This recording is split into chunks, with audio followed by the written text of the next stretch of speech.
Kehamilan kembar monokorionik atau kembar identik.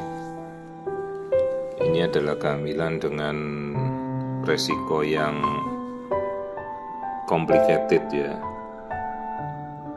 Jadi kembar identik dari satu telur,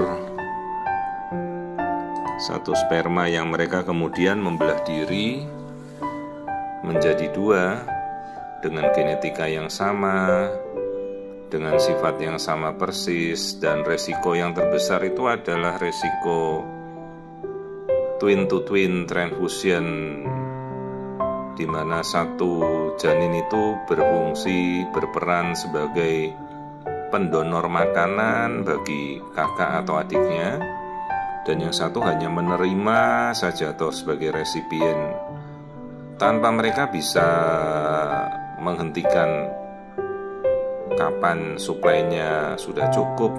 Jadi terus-terusan, satunya hanya memompa makan, satunya hanya menerima. Dan biasanya itu muncul pada kira-kira masuk bulan kedua ya, sekitar 18-20 minggu.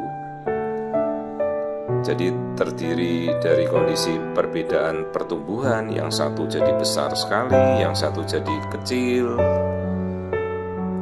Namun pada kondisi yang kali ini dari kembar identik pada kasus ini ada satu kondisi yang cukup membingungkan, di mana ini bayi yang satu ini kok posisinya tidak mau turun-turun, jadi melayang berdekatan dengan lapisan permukaan dari bagian paling atas rahim ya. Jadi seolah-olah kita katakan melayang di udara begitu ya, melayang di air ketuban. Karena logikanya kan bagaimana bayi bisa melayang, karena kan gravitasi bumi akan menurunkan dia ke bawah ya. Jadi yang pojok paling atas itu adalah bayi yang satu, letaknya di atas, sementara bayi yang satu normal di bawah. Dan ini kita tunggu sampai beberapa saat, bayinya juga tidak mau bergerak turun ya. Dan hati-hati pada kasus bayi kembar identik, itu resiko mereka saling terpilin oleh tali pusat itu sangat besar ya. Jadi bisa kedua janin ini mereka saling membelitkan tali pusat, atau bahkan kemungkinan tali pusat yang satu itu sedemikian pendek sampai bayinya ini tidak bisa turun, terbelit di atas jadinya. Dan ini yang kita lihat, rongga kepala sudah seperti ada cairan di dalamnya ya. Jadi seperti kasus sudah mulai hidrosefalus sejak awal hamil. Jadi yang kita tunjuk itu rongga kepala tadi kok ada cairannya. Sementara bayi yang di bawah ini, yang telentang di bawah ini, dia bergerak bebas dan normal ya. Ini janin yang normal, yang kita curigai janin normal yang sehat ya, dari kembarannya identik itu. Ini posisinya normal, dia di bawah tanpa ada kelainan, dan ini yang ukurannya jauh lebih besar. Permasalahannya apakah memang karena dia twin to twin transfusion syndrome, jadi dia membesar, atau karena memang yang di atas kecil itu terlilit oleh tali pusatnya sendiri sampai dia tidak bisa mendapat makanan. Itu juga kemungkinan itu bisa terjadi. Nah, ini kita lihat struktur otak dari bayi yang normal ya. Bayi kembar yang normal semuanya tampak normal. Tadi yang bayi yang terlilit di atas tidak bisa turun-turun ke bawah itu yang kita curigai ada hidrosefalus, pelebaran dari ruang otak. Ya, jadi ini bagian. Nah, ini yang terletak di atas itu ya. Terus kita lihat kecurigaan, makanya nanti kita mau lihat apakah benar ada lilitan di badannya bayi sampai dia tidak bisa jatuh ke bawah, melayang terus. Atau kemungkinan juga tali pusatnya pendek. Jadi bayi ini nggak bisa turun ya, terbelit tali pusatnya sendiri. Nah ini bayi yang normal, semuanya bagus ya. Jadi jantungnya juga kalau sudah mulai menuju ke twin to twin itu kadang-kadang jantungnya jadi bengkak ya, hidrops fetalis namanya. Ini masih baik ya, cuma kita tidak tahu perkembangannya karena ini kebetulan hanya pasien dirujuk, jadi kita tidak tahu kelanjutannya ya. Dan saya sudah edukasi pada ibunya perihal kehamilan kembarnya ini ya, dimana janin yang satu normal ya, dan tidak ada kelainan dengan pertumbuhannya baik. Karena kalau dari ukurannya ini masih sesuai dari minggunya, jadi belum kita melihat ada pembengkakan di tubuh bayi yang biasa khas terjadi pada twin to twin transfusion syndrome ya. Nah ini ukuran yang kita mau ukur dari lingkar kepala, lingkar perut. Ini bayi kembar yang normal ya. Kalau kelamin kita lihat tadi kelaminnya sepintas perempuan ya. Nah kemudian ini kita ukur ya, minggunya masih sesuai dengan ukuran-ukurannya. Diameter kepala, lingkar perut, tulang paha. Hanya yang kita nanti mau ukur yang kembar yang tidak bisa turun dan terbelit di atas itu. Detak jantung janin tampak normal. Ini janin yang normal ya, yang ada di bawah ya. Ketubannya sendiri kalau untuk bayi kembar 2 karena mereka akan jadi satu ruangan ya, kencing bareng, minum bareng di situ semuanya. Jadi logikanya seolah-olah terlihat berlebihan. Nah ini bayi yang di atas ya, yang terbelit itu.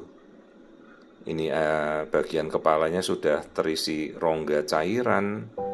Jadi inilah kasus awal ventriculomegaly yang kemungkinan karena tali pusatnya tidak bisa mengalirkan makanan, jadi juga cairan-cairan di tubuhnya terganggu. Ya, meskipun ukurannya 8 mm, tapi ini baru di awal-awal hamil sudah rongga kepalanya sudah melebar. Jadi ini kita curigai sebagai kasus ventriculomegaly. Ya, jaringan kepalanya seolah-olah melebar. Padahal ini baru 18 minggu. Nah, ini kita lihat struktur otak janin yang terlilit tali pusat di atas ya. Jadi rongga kepalanya itu sudah berisi cairan melebar. Ini kondisi ventriculomegaly sejak awal. Nah ini kita lihat lapisan otaknya dilatasi dari ventricle otaknya tampak melebar. Kalau melebar ya dia mengarahnya ke hidrosefalus. Nah ini bagian yang di atas ini bayinya tidak bisa turun-turun, tetap juga melayang di atas. Ya, jadi secara logika kan bayi itu sudah ada gaya beratnya, maka dia akan turun. Ini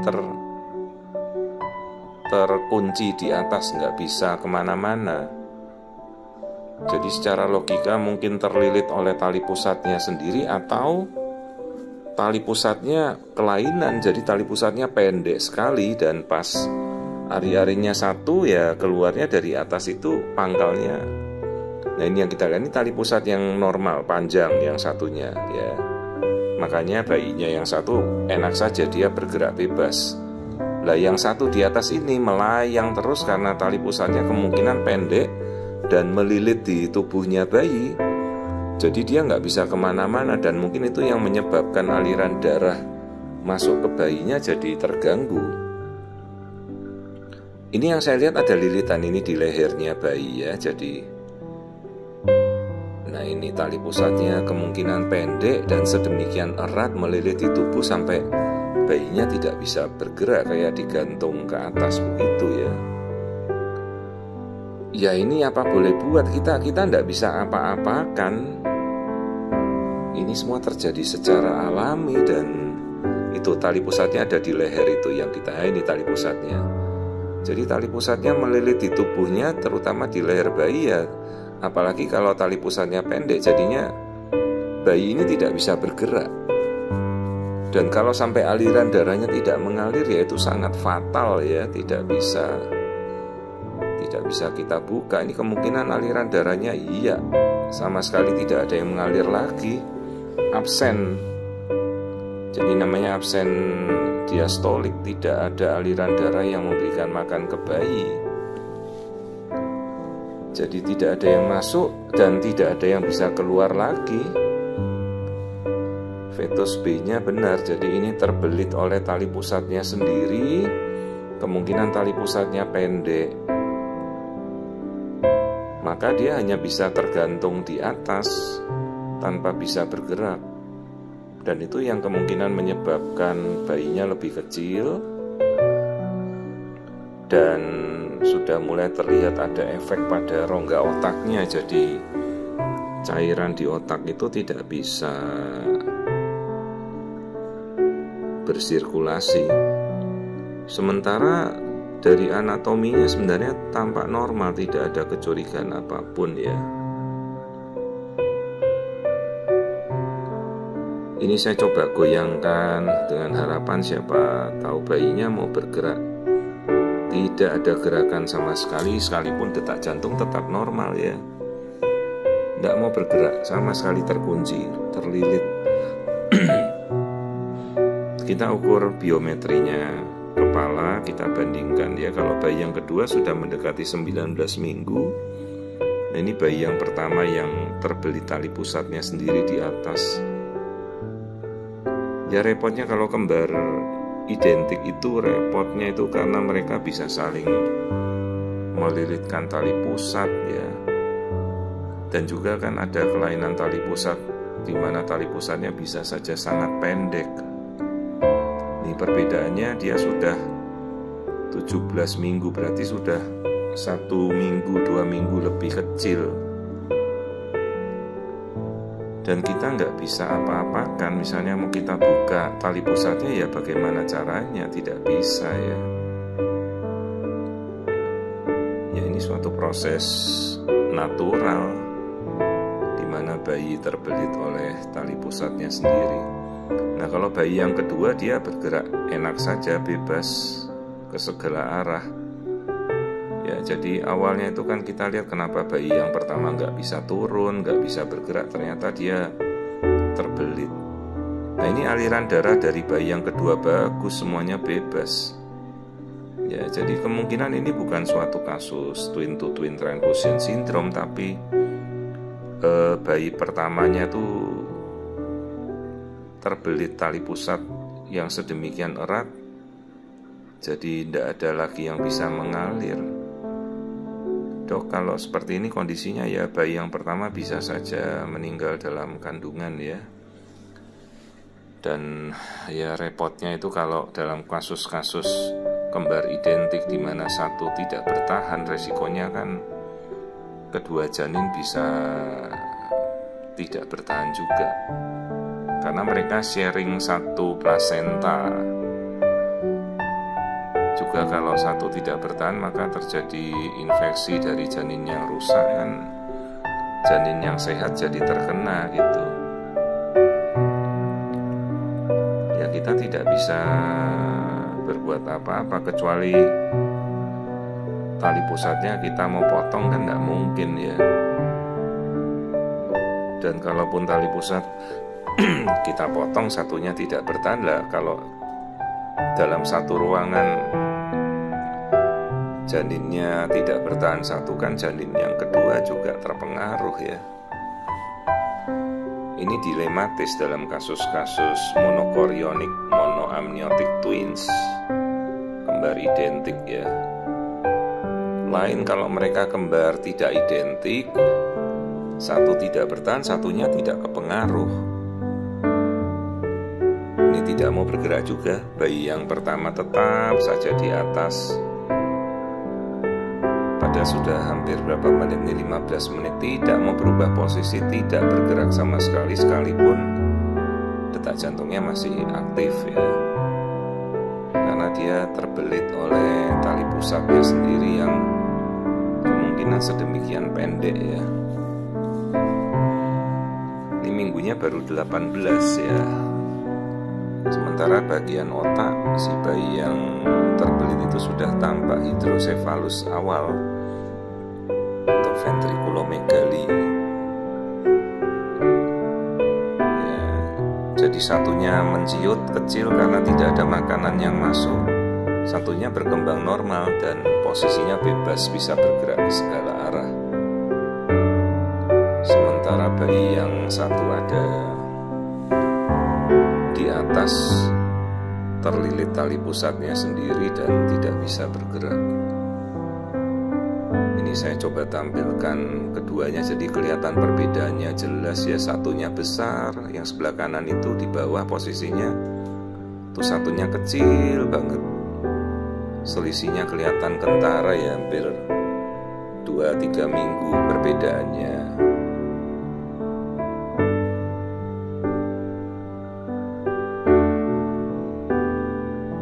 Ya ini kita edukasi si ibu karena kemungkinan satu bayinya tidak bertahan kalau terlilit tali pusat tanpa ada yang mengalirkan makanan. Dan saya juga harus menjelaskan kalau resiko pada kembar identik di mana satu bayi itu tidak ada terlebih dahulu ya, satu bayinya yang sehat itu juga bisa ikut rusak karena mendapatkan aliran darah yang sama ya. Ya jadi ini kasus kembar identik minggunya sudah menjelang 19 dengan salah satu bayi ini terbelit tali pusatnya sendiri, jadi sedemikian pendek sampai dia tidak bisa bergerak lagi. Ini posisinya seolah-olah kiri kanan, padahal sebenarnya aslinya tuh yang terbelit di atas ya, tidak bisa bergerak, yang bebas ada di bawah. Dan sama sekali tidak ada pergerakan, mungkin kan karena aliran oksigen ke otak sudah jelek ya. Jadi fungsi otak sudah sejak awal tuh sudah pastilah terganggu ya. Yang kita takutkan kalau terjadi cerebral palsy atau kelumpuhan dari tubuh janin ya, karena jaringan otaknya sudah mulai hidrosefalus dan kemungkinan kalau oksigen tidak ada mengalirkan, jaringan otak bisa rusak. Itu yang kita tadi lihat perbedaannya, bayi yang satunya bergerak aktif, yang di bawah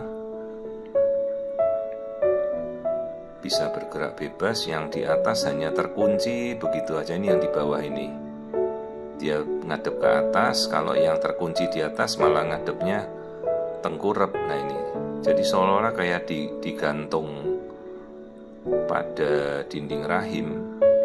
Saya coba gerakkan, tidak bisa bergerak juga dan tidak ada aktivitas apapun. Ya kita tidak tahu bagaimana kelanjutannya karena ini kebetulan bukan pasien saya, dan saya temukan dalam kondisi bayinya terlilit tali pusat tanpa bisa bergerak lagi. Ya hanya mungkin keajaiban kalau dia bisa membuka tali pusatnya sendiri, terus dia bisa menggulung lepas begitu. Jadi paling tidak bisa aktif ya. Ini janin yang normal ya, mudah-mudahan lah dia bisa bertahan. Kalaupun satunya tidak bisa survive ya. Tapi memang resiko kehamilan identik kembar ini memang resikonya sangat-sangat besar ya, dari menjadi twin to twin transfusion syndrome.